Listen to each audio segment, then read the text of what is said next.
Asante, tunashukuru kwa maana kwamba mchezo umeisha salama, lakini kikubwa ni kwamba tumeweza kupoteza matokeo.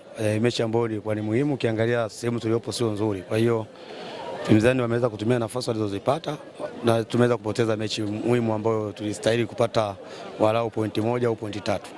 Mpango wa leo ulikuwa umejikita katika aina gani ya uchezaji kwa asilimia kubwa, kwa sababu tuna namna tuliona timu inacheza sana ku play from back?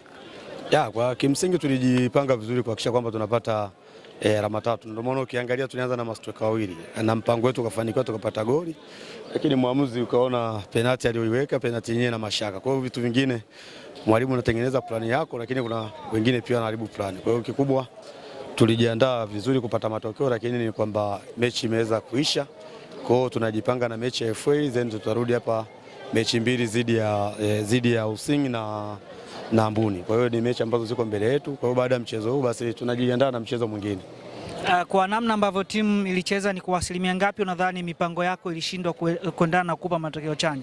Mimi nafikiri kikubwa wachezaji kile ambacho tumekifanya, tulijiandaa na mchezo, wameweza kukifanya vizuri. Na kikubwa tu ni kwamba tumeweza kupoteza nafasi, tumeweza kutengeneza kosa moja ambalo imepigwa cross na wameweza kuitumia, lakini mpango umeenda vizuri.